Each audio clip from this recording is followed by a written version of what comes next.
MedCram.com. Welcome to another MedCram COVID-19 update. We're going to talk about Novavax today. Novavax is the name of the company that's developed a COVID-19 vaccine called NVX-CoV2373. What we've seen here with Novavax is that the FDA has given its emergency use authorization, and also the CDC has now approved it. And so we are going to be seeing a rollout of the Novavax vaccine. The purpose of this video is to do a deep dive into how Novavax is different, the manufacturing process, the way that it works, and then talk about its efficacy, the data behind all of this, and also side effects.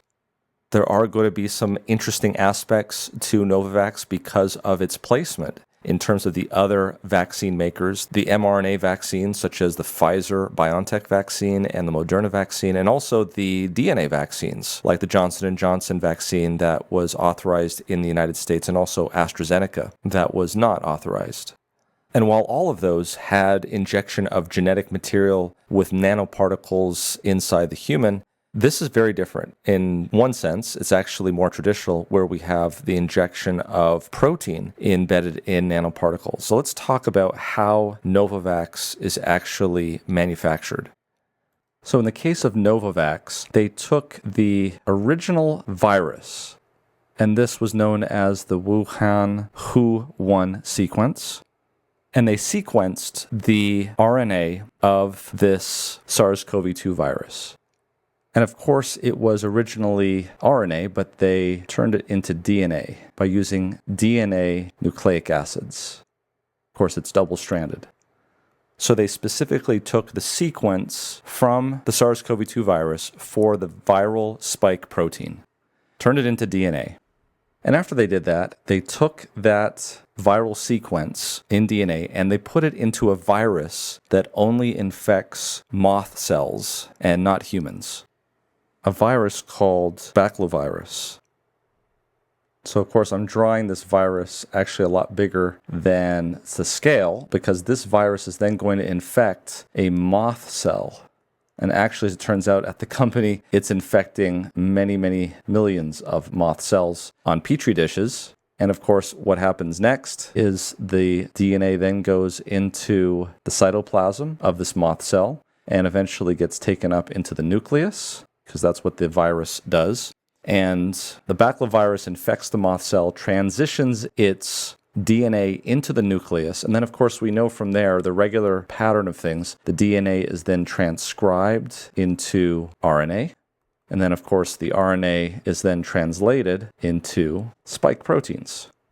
And so essentially this moth cell is a factory producing spike proteins that are coded by the viral RNA, which is then converted into DNA so that it can infect the moth cell. Well, after this happens, the manufacturing process collects these spike proteins and puts it on a nanoparticle. But we're not done yet, because what Novavax had to do to make sure that the immune system would react to this spike protein, because the spike protein by itself isn't enough in this case, is they had to add something called matrix M to it. Matrix M is known as an adjuvant. And an adjuvant essentially is a substance that is going to cause your immune system to wake up and notice things even more than they would have if the adjuvant wasn't there. In this case, the place where they got the adjuvant is from a tree. And the actual name of the adjuvant is really saponin, which is a type of a detergent which is really irritating to the body. It actually can cause lysis of red blood cells occasionally, and it causes your immune system to really perk up. The tree is pronounced Quilea saponaria. And this is what the tree looks like, and its extract in specific quantities in the centrifugation, if you will, of the extract known as matrix M is what is used in the vaccine to cause the immune system to wake up and recognize the spike protein. So it's this combination here taken together that is then injected into the body to get the immune response. To review, we have the Wuhan Hu-1 sequence, which is a SARS-CoV-2 virus. They sequence the spike protein, and took the RNA and converted it to DNA by using those nucleotides. They then put it into this baculovirus, which then infects the moth cells that they have in the factory. The moth cells make the spike protein. They then take the spike protein and purify it, put it on a nanoparticle, combine it with matrix M, which is an adjuvant, and that is what is injected as the vaccine. We'll talk more about the efficacy, and we'll look at the article on the phase 3 trials that were published in the New England Journal of Medicine. So I'm going to use, for contrast purposes, what they did with the messenger RNA vaccine, specifically either the Pfizer-BioNTech or the Moderna vaccine. And again, we start off with a virus and the spike protein. And what they did here was they isolated it. Instead of the DNA, they got the RNA, in fact, the messenger RNA of that spike protein. Instead of putting it into a virus, they simply put it inside a nanoparticle.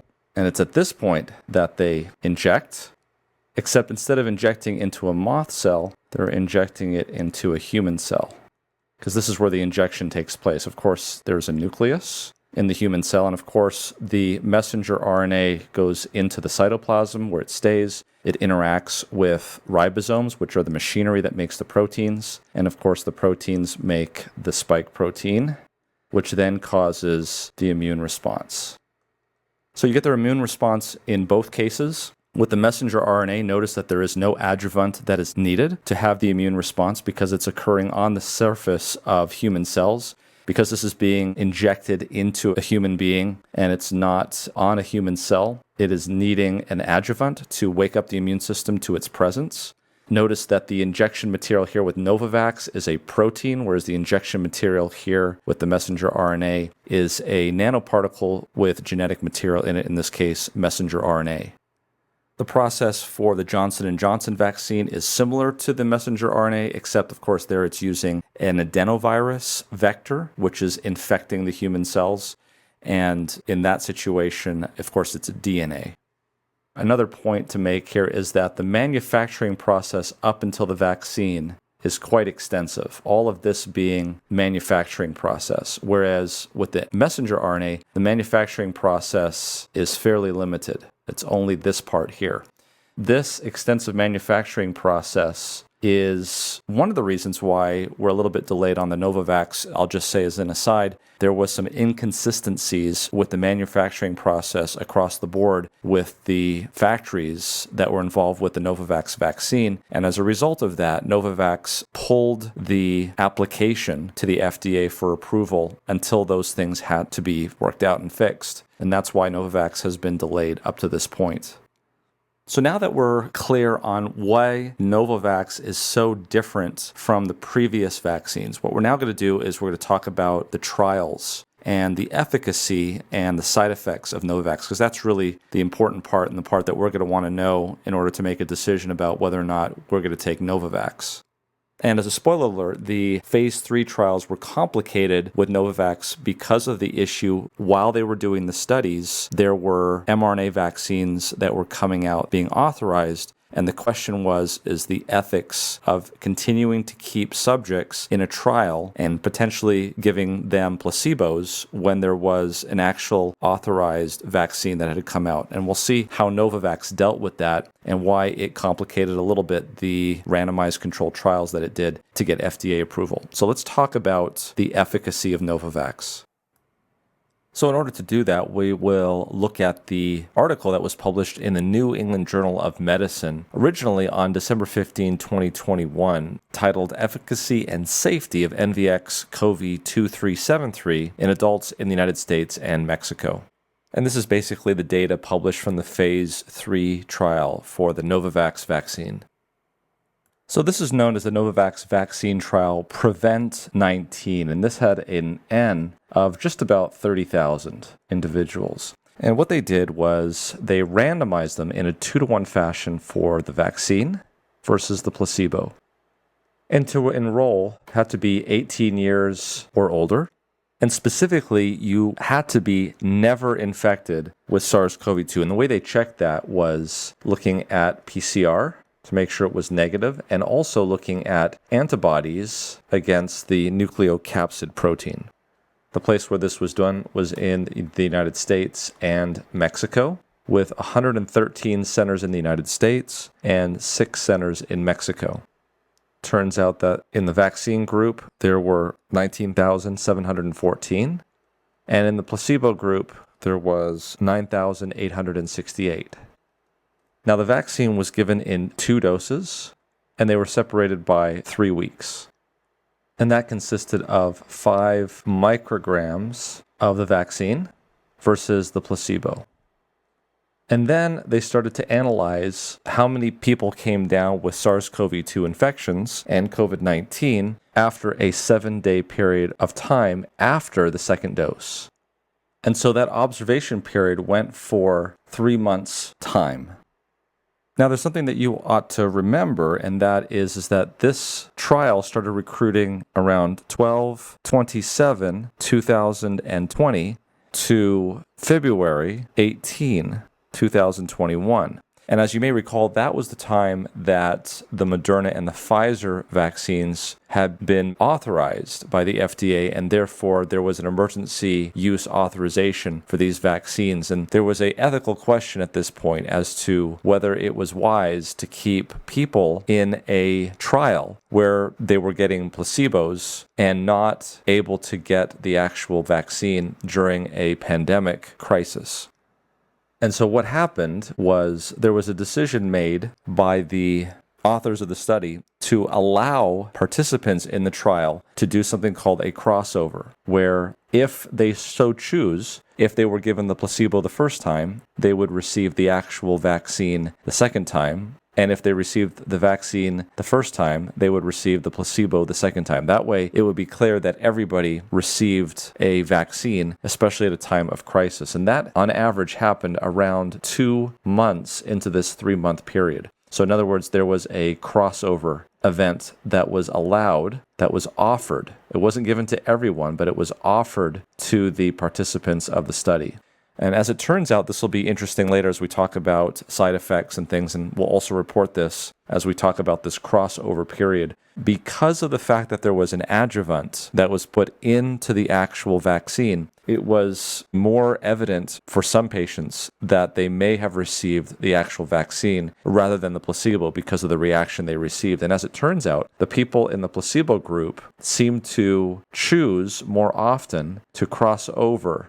There was a little bit of an uneven crossover because remember, it wasn't obligatory, it wasn't compulsory. They were given a choice as to whether to do that.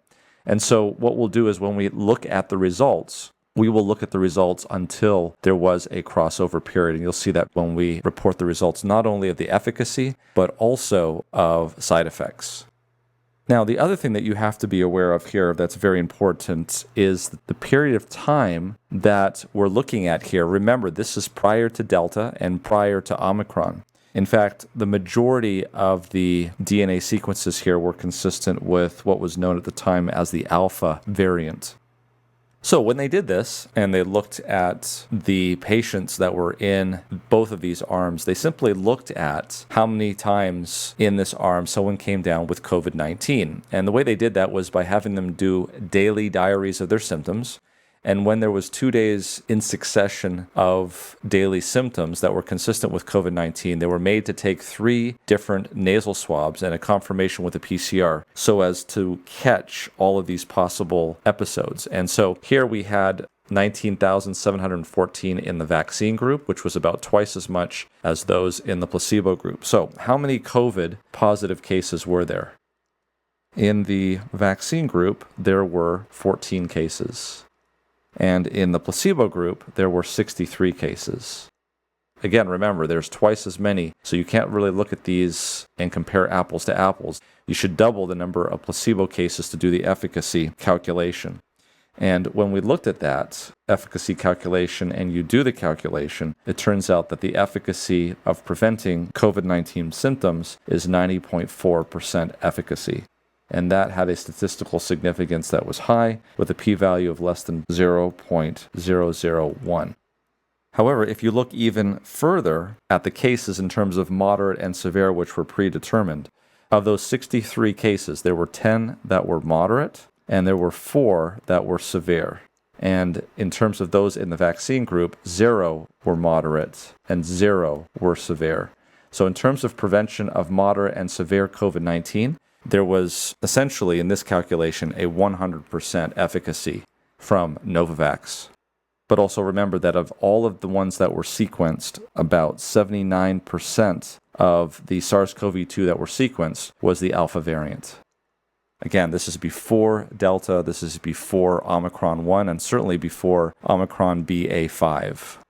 Now we're going to look at side effects in just a bit, but let's again look graphically at what happened in terms of efficacy.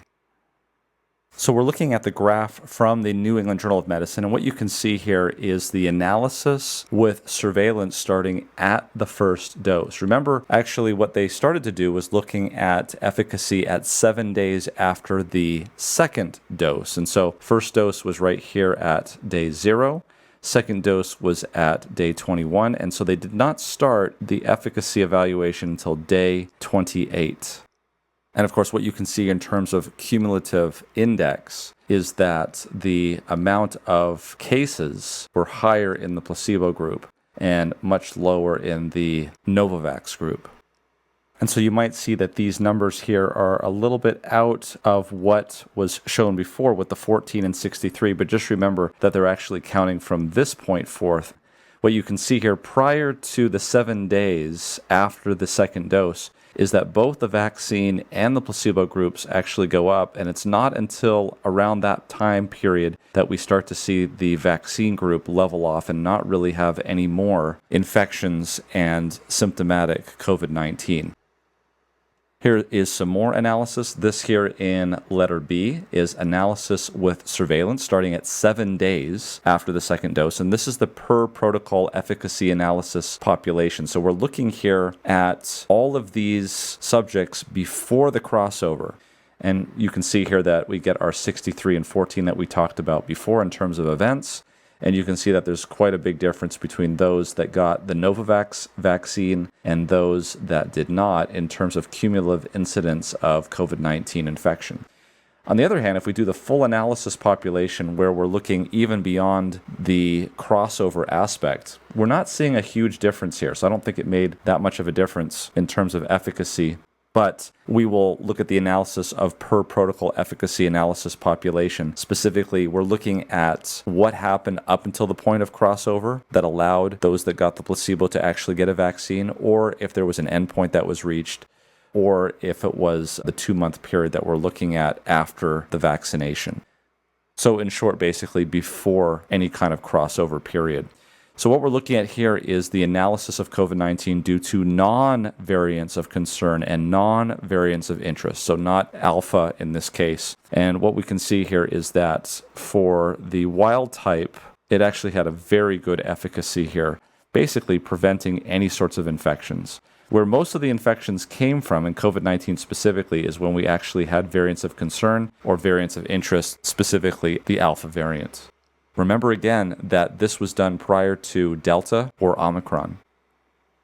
And again, as pointed out before, all of the cases reported in the vaccine group, the Novavax group, were mild in severity, whereas in the placebo group, there were 14 moderate to severe cases. So therefore, this gave the vaccine efficacy against moderate to severe COVID-19 of actually 100%. Now, before we get to side effects, let's talk about some of the limitations of this efficacy trial. Because of the fact that there was other vaccines that became available under emergency use authorization, and because they had to do the crossover trial, and also because there was a huge drive to vaccinate those that were 65 years of age and older, there was not enough 65-year-plus subjects in this study to really come up with a statistically significant vaccine efficacy.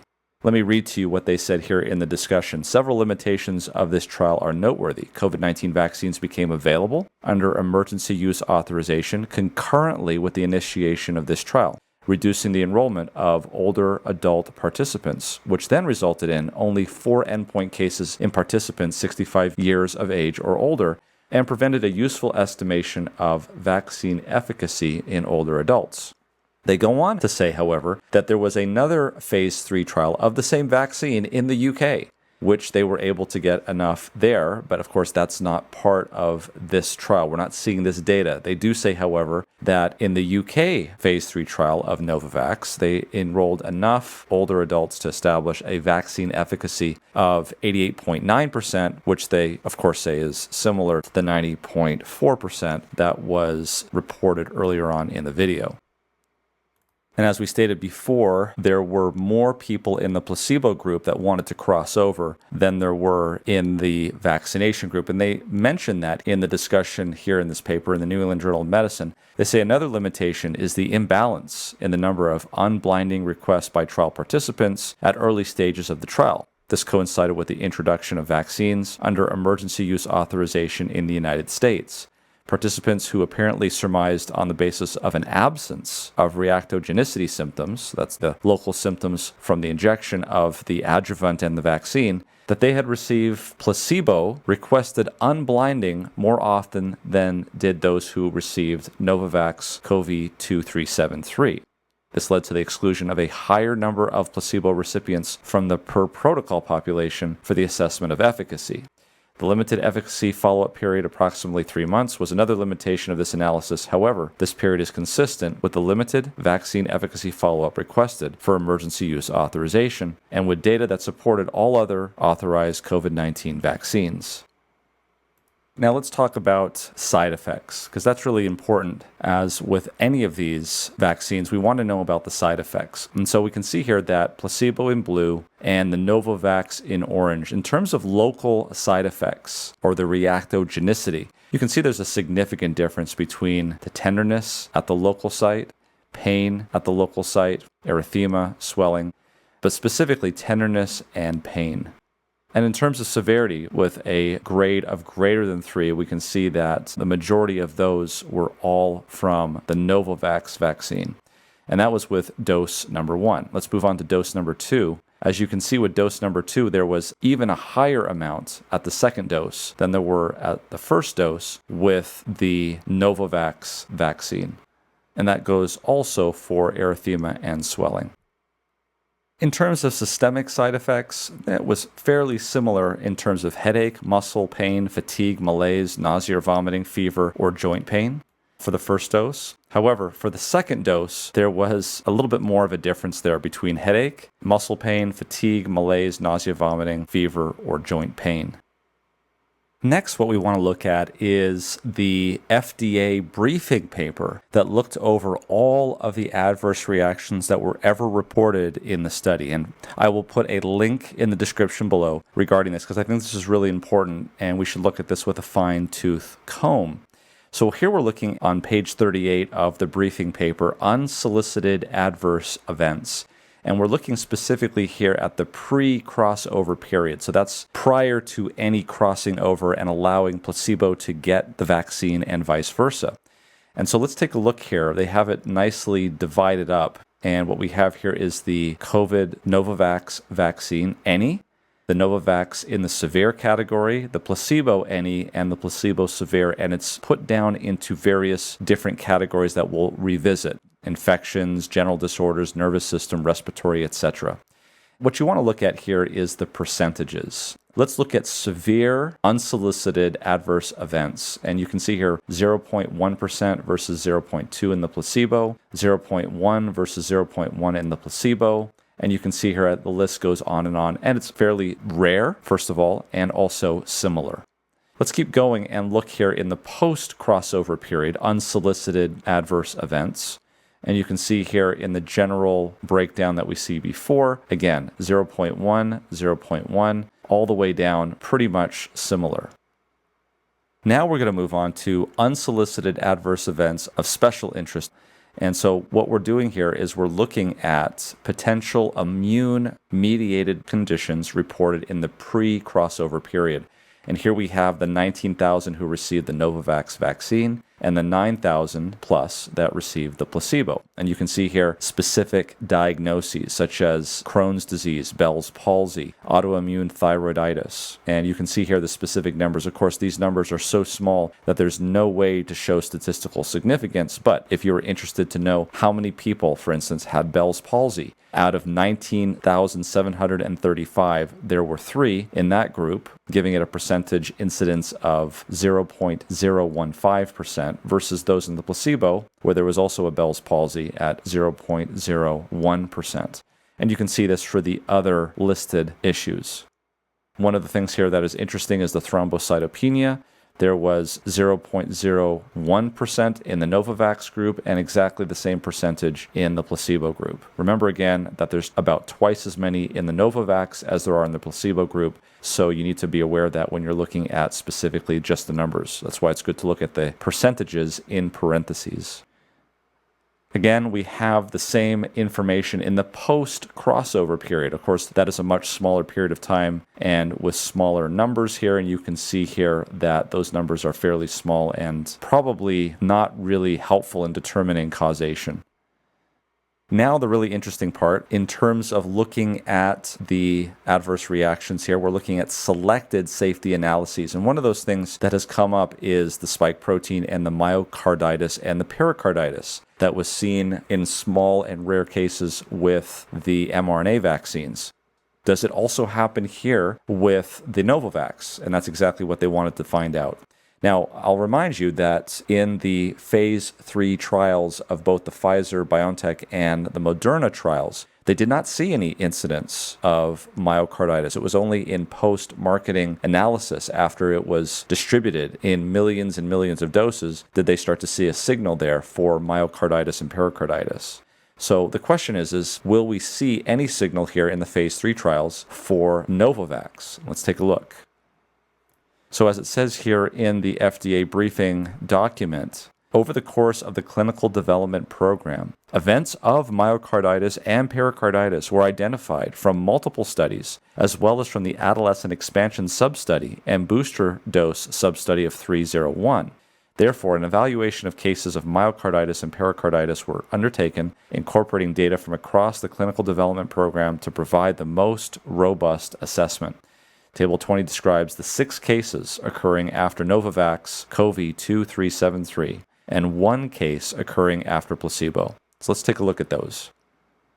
Here in the FDA briefing study, they pulled together multiple studies, including the studies that we referenced in the New England Journal of Medicine and also a booster study. And what it showed here is that there was about 6 cases of either myocarditis or non-ST segment elevation MI, which is basically a heart attack with elevated troponins. And they wanted to see what was the temporal juxtaposition of the case with the vaccination. So you can see here that this particular case happened 2 days after the second dose of Novavax. And the FDA opinion on this case was that the temporal relationship and lack of clear alternative etiology supports a concern for a causal relationship to the vaccine. So they felt that in this case, the patient probably got myocarditis from the vaccine. What was the outcome? The patient had a serious event, was hospitalized for 4 days, was treated with IVIG treatment, but it eventually resolved. This other case was a 19-year-old male, again, myocarditis, again, 2 days after the second dose. There was some definite evidence for this, and again, the FDA ruled that there was a causal relationship. Patient had a serious case, was hospitalized, and the event resolved after a month. And you can see here some of the other events that the FDA looked at and evaluated and is made public in the FDA briefing study. They wrote an interesting paragraph here regarding pericarditis and myocarditis. They say here, in summary, the events of myocarditis pericarditis are concerning for a causal association with Novavax for the following reasons. Number 1, 5 events were reported within 2 weeks of vaccination. Number 2, only 1 event had clearly identified alternative etiology, with COVID-19 strongly associated with myocarditis, and the other events had only circumstantial evidence of potentially plausible alternative etiologies. Number 3, 4 of the events occurred in young men, a subject population known to be at higher risk for mRNA COVID-19 vaccine-associated myocarditis. Additionally, identification of multiple potential vaccine-associated cases in a pre-market safety database of 40,000 vaccine recipients raises concern that if causally associated, the risk of myocarditis following Novavax vaccination could be higher than reported during post-authorization use of mRNA COVID-19 vaccines, for which no cases were identified in pre-authorization evaluation. Let me unpack that for you. They're saying that in pre-market evaluation of the mRNA vaccines, they didn't find any myocarditis. They're finding that in pre-authorization evaluation of Novavax. So they're saying that it's possible that Novavax may actually have more likelihood of causing myocarditis, pericarditis than the mRNA vaccines. That's what they're saying. We don't know exactly yet. The other category that they looked at was all cardiac events, including myocardial infarctions, chest pain, coronary disease, acute coronary syndrome, etc., etc. And you can see here Novavax versus placebo, and you can see here that the percentages are relatively similar.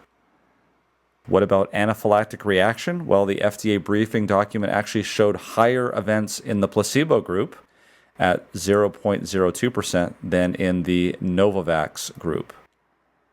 In terms of neurovascular events, when they looked at the central nervous system disorders, it was pretty balanced in terms of Novavax versus placebo. However, when they looked at the clinical concept of stroke, as they put it, there was a 0.06% incidence in the Novavax arm with a number at 11 versus just 0.02% with a number of 2 in the placebo arm. And what they're saying is that the assessment of the numerical imbalance in the pre-crossover period is confounded by the presence of risk factors in the individual participants, which is what they're saying here is that it may not be related to the vaccine. It's not clear that they're going to continue to do further evaluation. Well, what about blood clots and thrombotic events? In the Novavax arm, it was 0.16%, and in the placebo arm, it was 0.14%. And this is quite a complete FDA briefing. As you can see, all of the cases here are listed in both the placebo and in the Novavax group that had blood clots. And they list exactly what was the history of these patients and where the clot was and how many days after the onset of the vaccine this was. What about deaths? As of September 27, 2021, when this was looked at, there were 11 participants in the Novavax arm that had died and 5 participants in the placebo arm. Now remember, the Novavax arm was twice as big as the placebo, so actually it's almost identical in terms of the percentages in those groups. They say that 1 death in the placebo arm, myocardial infarction, was assessed by the investigator as related to trial vaccine, and no deaths in the Novavax arm were assessed by the sponsors as related to trial vaccine. So what kind of deaths were they? Deaths in the Novavax arm included cardiac arrest, myocardial infarction, toxicity to various agents, accidental overdose, cerebral vascular accident, gunshot wound, and septic shock. Deaths in the placebo arm included cardiac arrest, myocardial infarction, and COVID-19 pneumonia. And remember, there were no serious COVID-19 events in the Novavax arm, which makes this COVID-19 pneumonia cause potentially preventable if this placebo subject would have gotten the vaccine instead of the placebo. That's something to think about. And the FDA briefing document goes into a lot more detail. So again, we'll put that link in the description below. Also here is where the funds came for the study. Of course, Novavax was supporting this with funds, and you can see the other vaccine trial networks and consortiums that contributed money to this trial. Also, disclosure forms are available there at newenglandjournalofmedicine.org. So now that the CDC has approved Novavax, reports are that about 3.2 million doses are going to be shipped to states. As it states here, some public health officials hope that the shot is going to fill the gap in the U.S. vaccination push since it does not use mRNA technology. Around 22% of people in the United States still have not received a single COVID vaccine, according to the CDC. I do think it is a good alternative for the mRNA vaccines for those that are a little bit uneasy about injecting DNA material or RNA material into their bodies and want a more traditional vaccine. I think it's an alternative. It certainly has a good efficacy, albeit it was back in the time before we had the Delta and also the Omicron variants. But if there's one thing that we've learned is that even though the spike proteins may change, the T-cell response elicited by these vaccines are very good at preventing serious disease and hospitalization. I think that's really important. I think one thing that we're going to have to look at very carefully is this issue of myocarditis and pericarditis, especially in post-marketing, to make sure that it is not excessive, especially in the population that seems most at risk for that, and that is in young males. Well, I hope you found this video informative, interesting. Please don't forget to subscribe, turn on notifications, and also join us for continuing medical education lectures and videos at medcram.com. Thanks for joining us.